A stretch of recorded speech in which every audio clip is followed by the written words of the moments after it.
Hi, my name is Don H. Krantz. I'm a guitar teacher, and today's lesson we're going to focus on 1-4-5 progressions and more. So the 1-4-5, when you hear that, it refers to the first, the fourth, and the fifth note of a major scale. Doesn't matter what key you're in, it's always going to be the 1, the first note, the 4, the fourth note, and the 5, the fifth note of the major scale.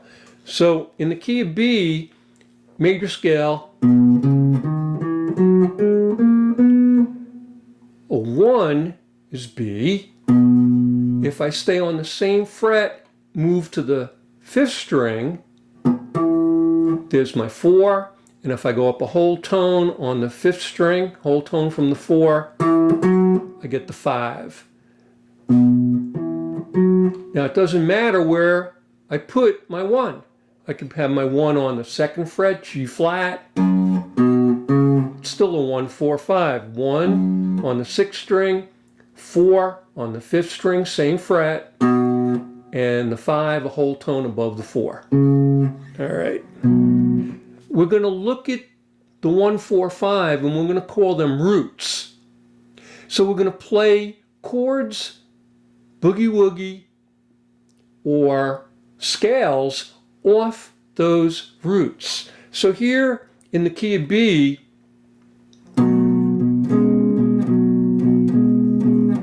little bit of a rock blues shuffle. And by the way, that's built on a 5th because this is my root, the key I'm in, B, and the 5th, F sharp, and the 6th, G sharp. So basic boogie woogie is built on 5ths and 6ths. And 2 notes played together, an interval. Now, you can play that boogie woogie with fingers 1, 3, and 4, like I'm doing now, or rock. Now, the reason that I would play it with 1, 3, and 4 is if I'm coming out of a bar chord, like a 7th bar chord, and then rolling it to the 4 chord, double bar,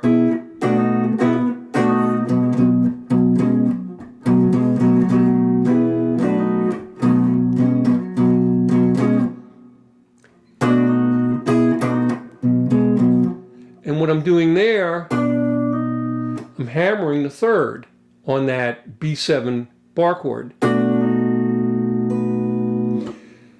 By playing a minor 7 chord and hammering my 2nd finger on the major 3rd, I'm hammering the 3rd.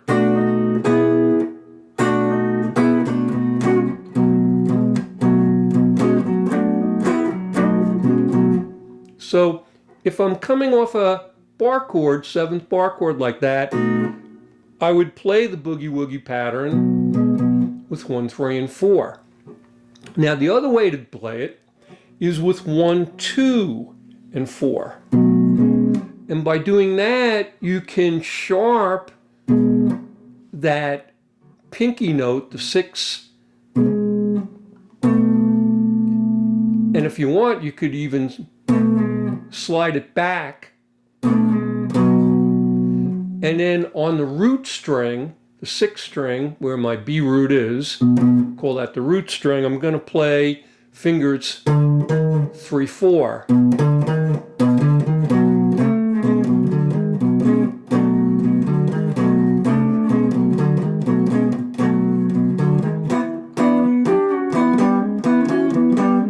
So I did the same pattern off the root of the 4. Same pattern. And I could do the same off the 5. Now, in chords, instead of playing a full 7 bar chord, all right, I'm not going to be hammering the 3rd. I'm going to play a dominant 7 4-note chord, and that's a little bit smoother, a little bit lighter sound. And when I go to my 4, instead of playing a bar chord 7, I'm going to play an open C7 chord moved up to the root of the 4. So here's E7. And when I'm playing a chord that's in between the high E and low E, I'm not playing the high E or low E, I'm only playing the notes in between. I call that an inside chord because it's inside the high E and low E. There's my 4, E7, and my 5, I go to F sharp, 7, back to my 1. Now, those are in dominant chords. I could also use ninth chords. Here's my 1, my 4, and my 5. Now, if you don't know some of the chords that I'm playing, I suggest getting a chord book. And when you're learning these chords, try to learn a 6th string and a 5th string root. So you're not going to have to travel way up the board or way down the board to get to a chord because you only know how to play it one way. You know, it'd be much better to learn it off a 5th string root. It's going to save you a lot of problems moving around the board like that. Okay, so we did dominant and we did 9. Now you can take the root of the 1, 4, 5 and you can sharpen or flat it. So if I'm not going to sharpen or flat it, it's going to sound kind of dry.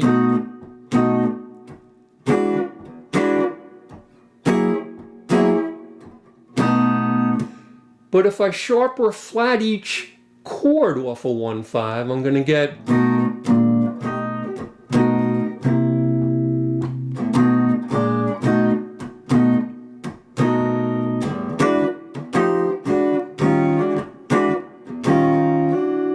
there. I did a little slide.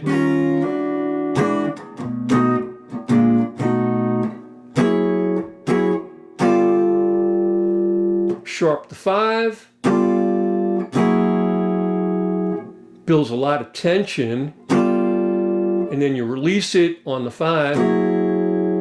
Now, if I wanted to do a turnaround and get a little fancy, I could go sharp the 5 on a 9 chord.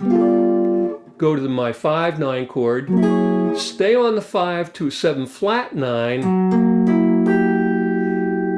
and then go to my 1 chord, flat it and play an augmented chord on the inside, back to my 1. Now, another thing that I can do is instead of using the same form to sharpen flat that chord, be it a dominant or a 9th chord that we're talking about, I could substitute with a 13 chord, flat it to a 13 chord. So now I get B flat dominant to B flat 13. So I'm going B dominant,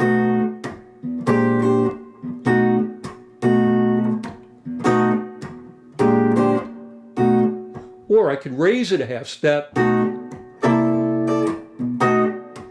Let's go raise it and lower it. So we get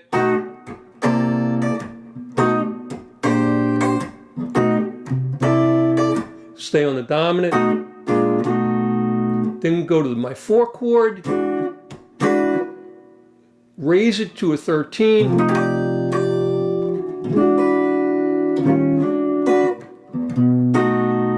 and then go into my kind of fancy turnaround.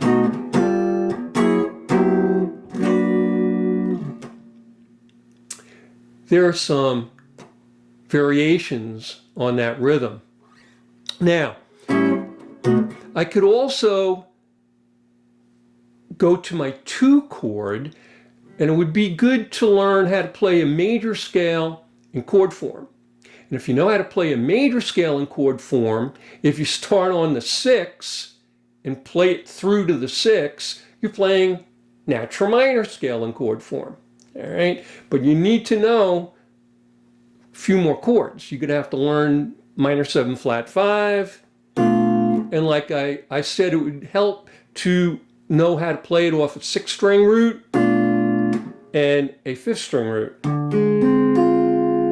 Okay, but what we're gonna do, we're gonna go to the 2 chord, to the 3 chord. So the 2 chord is a whole tone above the 1, 3 chord is a whole tone above the 2. Now, we're going to flat the 3 chord to a 13,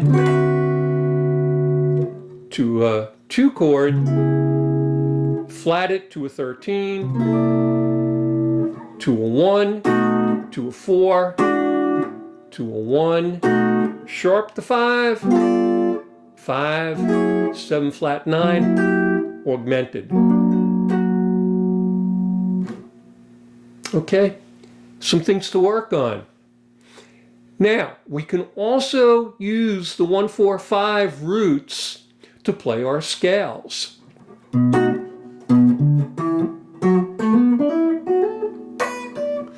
Now, everyone knows, mostly everyone knows that minor pentatonic scale 1, 4, it's all in one position.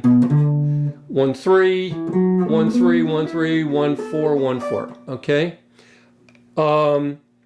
If you're playing in a major key or over a major chord, major pentatonic works. We're only talking about pents now. If you're playing over a minor chord or minor key, minor pentatonics work. But if you're playing over a dominant key or dominant chord, both major pent and minor pent work. Now, when we talk about chords, there are 2 ways to play lead. You can play over the whole progression, and the difference between a progression and a modulation is a progression stays in one key and a modulation moves through 2 or more keys. So you have your choice. You can either play scales, root and relative, that'll be another video. You can play, let's say, your root scales over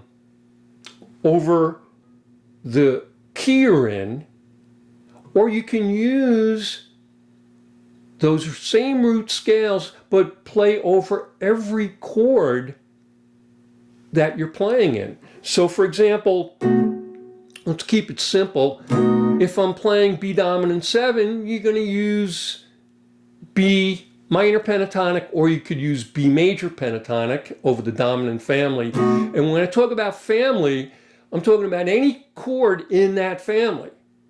So if you're playing minor, let's say, the minor family, you could play B minor, or B minor 7, or B minor 6, or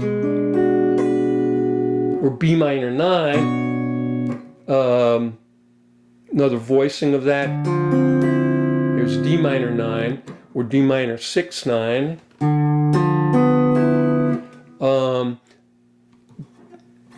Here's D minor 11.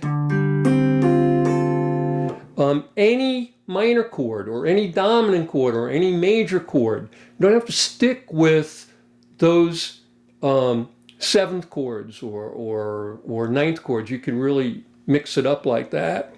So if I'm playing over a B dominant, I know that it's in the dominant family. I can use both root major pent and root minor pent over B dominant, B major pent, B minor pent. If I want to throw in that 2 chord, it's a minor chord. So I would use, I'm playing C sharp minor 7, I would use C sharp minor pentatonic. And then I'm going to D sharp, and I would use D sharp minor pent. If I flat it to D13, 13 chord like that, is in the dominant family. Now, the dominant family is kind of special because it's the only family that you can use major pen and minor pen. If you're in a major key, or working over a major chord, or working over a minor chord, you're kind of limited in pentatonics, that minor pen over minor chord family, and major pen over major chord family. Dominant, you can use both major pen and minor pen. So for example, let's say I'm in the key of A. So here is a minor pen, 5th string root pen.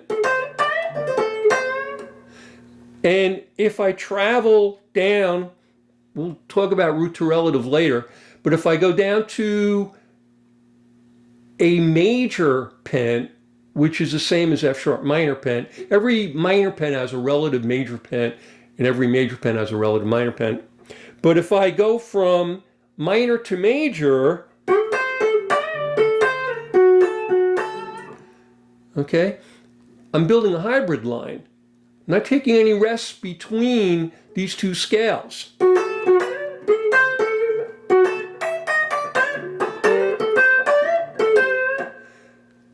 So here's major. It doesn't matter where I start. I can start in major and go to minor, or I can start in minor and go to major. Doesn't matter, all right? And many blues players do that, will use that. All right, so for the students out there, players out there that don't know major pen, only know the minor pen, let me show you an easy way to find major pentatonic, all right? So we're gonna go back to the 1, 4, 6 string root. 1 is on the root, it's a minor pen. If I change position and I put my 4th finger on the root, I'm playing a major pen. Same pattern, same exact pattern. That's why root to relative, they're the same notes, it's just different roots. So B minor pen would be the same as D major pen, but like I say, that's another video. All right.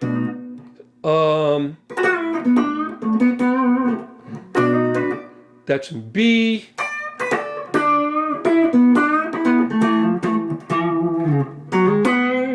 So I'm going from B minor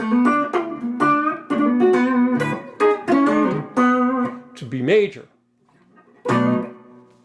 Works really nice. And you can fool around with that and go from, and it works really, really well when you're building hybrid lines. All right, we'll wrap it up, and I hope you like this video, and join my YouTube channel, check out my website, and look for other videos that I'm going to be posting on all kinds of how to play guitar, all kinds of styles and genres and finger picking and whatever. All right. I hope you learned from this and you're going to use it. And thanks for watching. Bye now.